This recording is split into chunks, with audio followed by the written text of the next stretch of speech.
All right, Krystal, what's on your radar? Well, D.C. Mayor Muriel Bowser won rave reviews from pundits for her big, showy decision to rename a street leading to the White House Black Lives Matter Plaza and paint Black Lives Matter in bold yellow block letters for all to see.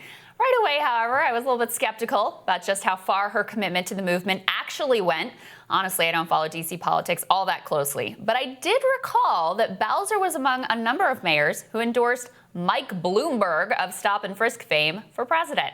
Some activists were apparently also less than impressed with the symbolic-only support for BLM. Here's a photo I took outlining some of the many ways activists felt that Bowser had failed them.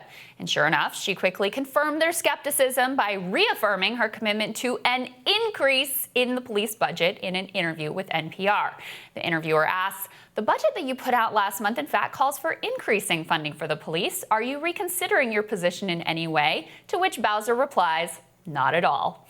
Yesterday, that increased police budget was debated at a D.C. Council Judiciary Committee public hearing. They received 16,000 plus written testimonies on that budget. 99% reportedly called for a decrease in police funding. Now, I shouldn't really pick on Bowser because, honestly, her commitment to painting a Black Lives Matter mural while actively fighting to fund the police is perfectly emblematic of the way in which the Democratic Party is more about symbolic gestures and signaling than really anything else. I could just as easily point to Pelosi and Schumer et al. Kneeling in kente cloth, or the endless list of police reforms that liberals continue to push in spite of the fact that they've all been tried and honestly have yet to actually succeed. In that spirit, this has got to be one of my favorite tweets of all time. Nancy Pelosi getting Wakanda Forever tattooed on her forearm, so you'll stop asking about federal student loan forgiveness. In fact, perhaps the most telling part of the whole protest response has been that of the putative leader of the Democratic Party, Joe Biden. What he has been willing to concede on, what demands have been made of him by neoliberals has been incredibly telling.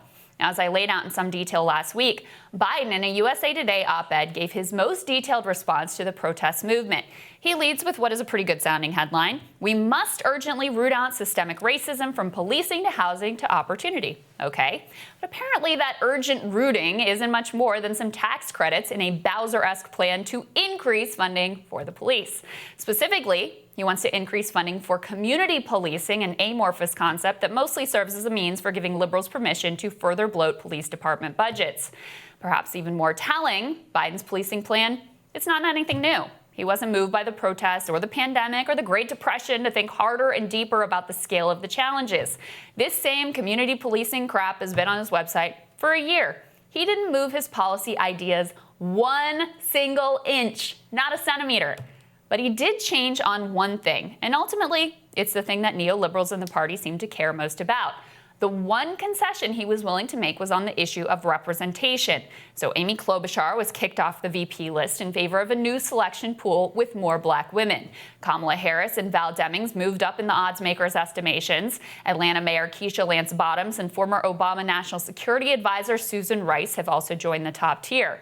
Now, however you feel about these women, there's zero expectation that on a policy level, they'll be any substantively different from Biden.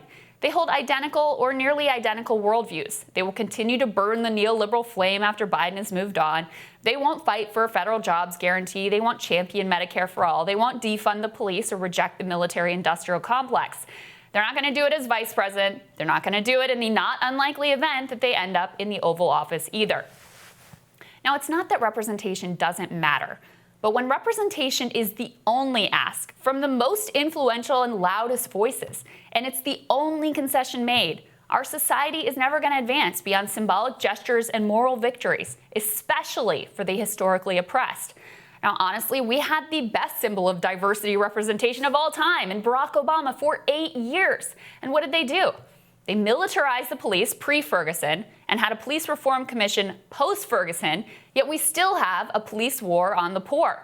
The police shot double the amount of people last month than in the last 100 years in the UK. As Kianga Yamada-Taylor writes in the New York Times, today, there are more black elected officials than ever before, And that has not been enough to contain the coronavirus, which has ravaged Black communities, nor has it done anything to mitigate police abuse and violence. For most African Americans, things have changed, but not nearly enough. While there's no question that the Republican Party is an altogether worse alternative, in the roundabout discussion of lesser and greater evils, rarely has the discussion turned to how African Americans get free. Representation in the halls of power has clearly worked for some, but we must talk about those it hasn't worked for. Of course, as we take a hard look at who is policed and who is protected, as we take a hard look at the mass job loss that has gone nearly unnoticed in this town, and at the wanton looting that is standard operating procedure for the wealthiest among us, it is all too clear that this approach has failed the working class generally and the Black working class in particular.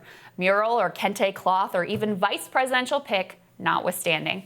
Sagar, I thought that was so telling. I went back and looked at Biden's policy that's been on his website. He did not move an inch. No. It's exactly the same thing that has been. So the pandemic, the economic, all the things that have changed in the past year. I mean, the world has been turned upside down, and he's like, nope, not giving you anything other than I'll add some additional faces to my VP list. Yeah, that's funny. Dave Weigel of the Washington Post actually pointed out, he's like, wow, a lot of people finding out Biden has the same police plan that he's had for like 8 months on his campaign website. Yes, Yeah, it hasn't changed. Summer. It has not changed at all. And I think that I'm glad you pointed out that Mayor Bowser that we have here in D.C., she endorsed Michael Bloomberg. And remember we had Chicago Mayor Lori Lightfoot here on this show. Yeah. She was like, I don't know about Biden. I don't know about anybody else. She's like, Bloomberg, he's a fellow mayor. London Breed, San Francisco. London Breed, San Francisco. Yeah, I mean, you have all across the American South, there were all of these Black leaders and mayors who were endorsing Mike Bloomberg, and they also conveniently have taken part in Bloomberg philanthropy events and have received significant amount of money from Mr. Bloomberg's foundation. I just think that, look, and this is something that's so perfect.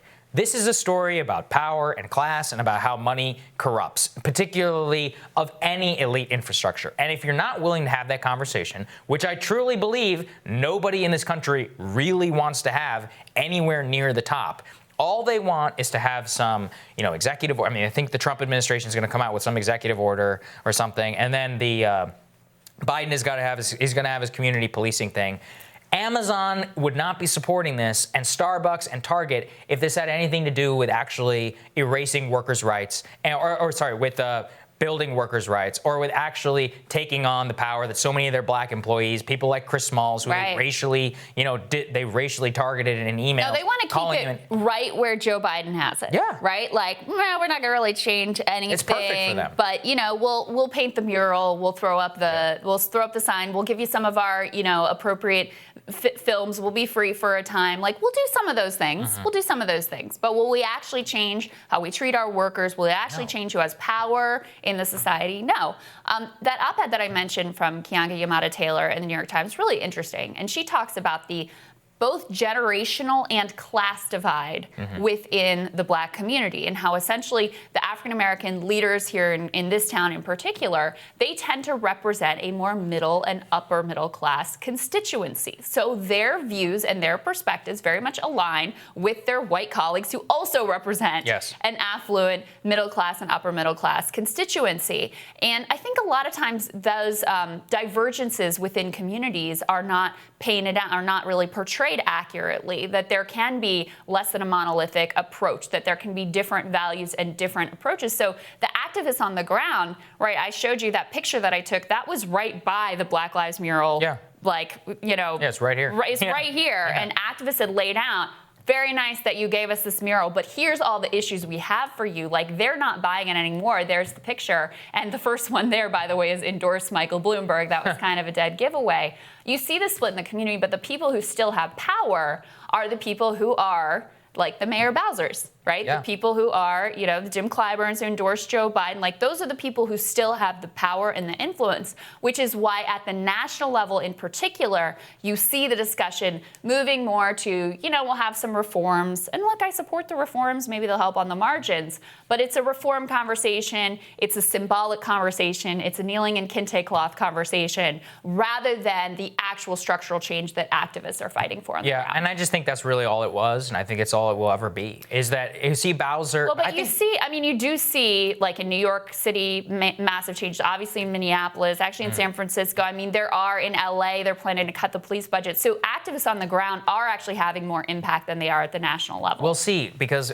when I look at Biden and the administration, I think that community policing thing is 100% something that everybody would support. And that money is going to go out to all these different programs, and it'll get made up for through some diversity initiative. And I think everybody will be worse off. So I think that that's really what this entire thing has become. I think Bowser actually understands their constituents quite well. I mean, I see every time we walk past that place, people are putting it on Instagram and all this, and that's the extent of their activism. And I think it's all surface level in terms of how it's been digested by the media, the national conversation, and more. And I think that if the way this thing will end is through some Biden sort of plan or Trump executive order and more Insta murals and more Amazon putting Black Lives Matter, or you can't even go on Netflix today without being bombarded with black creators or something. And fine, I don't have a problem with that. But that is still a $40 billion corporation.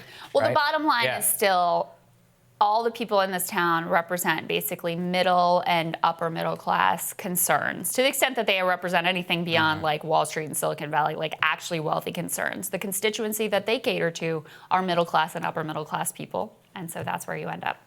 There you go. Next on Rising, friend of the show and the Intercept's DC Bureau Chief Ryan Grimmy is going to bring us his new reporting on Congressman Eliot Engel. That when Rising returns.